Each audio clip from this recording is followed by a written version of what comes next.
This video is about patterns. So, recently I've taken a sabbatical away from work. I like the movie Office Space, where he just leaves. It doesn't say. Because I'm basically planning on quitting, but I haven't quit. And he still gets paid. I got paid for another week. And basically the pattern is a pattern of guilt, trying to entrap you into going back into a system of work you don't want to go into. Because I'm still an apprentice. They have a duty of obligation, and that's what they've stated in an email they sent me. I'm not taking any calls. So, that pattern is they're entrapping you with guilt under the supposition that they are trying to protect you. And that guilt will ensnare you back into a life you don't want to live. It's only between me and God whether I go back and try to fulfill my end of the bargain of living and trying to provide, and having made a slight pathway, use momentum to get to the end and then quit. And that seems like an opportune moment. But I'm open, you know. But this entrapment is part of the mechanism of insidious behavior that entraps them. I don't know if NPCs are a thing, but the mode of thought that people have is quite limited, and they do put themselves into this two-dimensional thing, especially Londoners, especially during COVID. That seemed to be the case. I never thought people took class seriously in school, but that's where it started, you know. School for me was a very strange thing, but it was overcome. I basically took a vow of silence during that time. And it paid off, I think, because I actually managed to protect my thought process, which is quite individualistic. And it was meant to have gotten railroaded by even nice teachers like, that one nice citizenship teacher that you like in school, because he doesn't follow the rules, you know. But these patterns, they do come across in the workplace, especially with names.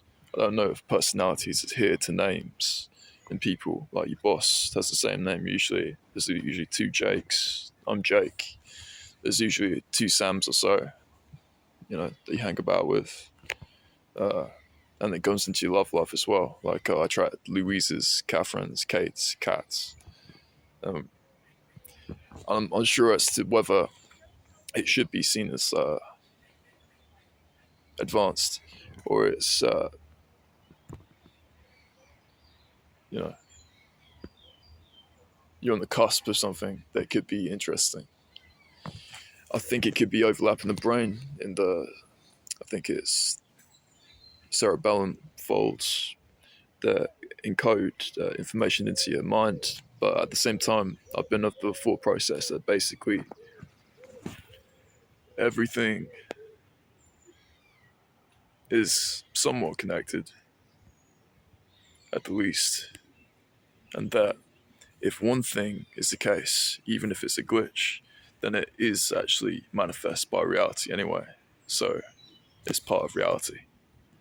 And it's all in one motion, all one continuous movement is now. So basically, the Matrix is, it is placebo, I guess, but that actually did affect your life in a tangible way, and it did happen. That's basically what explains Jesus Christ, the placebo becoming real. So that's the Matrix, that you can't trust yourself, and people don't talk the basics anymore. They talk recitations and what's safe, and it's not life. But there's a lot more than that.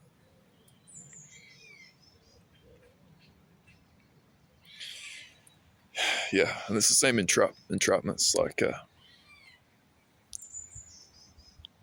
I try not to sleep with vaccinated girls, but it's part of my nature to sleep with girls because I'm a bloke, and now I have weird heart issues from clotting. But I don't know what to say, what's not divisive rather. But ultimately, that's my entrapment. Like working out of guilt, staying with people out of guilt, getting with Louise, and getting with girls that are vaccinated, and not avoiding my destiny anymore. You know, destiny can be powerful because it's often through many jobs that you are able to equip yourself to be able to do it, but not limiting yourself to one. And I can help a lot of people, and a lot of people can. And this realization of your potential is part of being the one, this, making a ripple and being willing to die to save everyone. That's basically the Jesus Christ story, but try to make your own because it's not very original. Whereas it is kind of the most original story ever, but pretty cool stuff.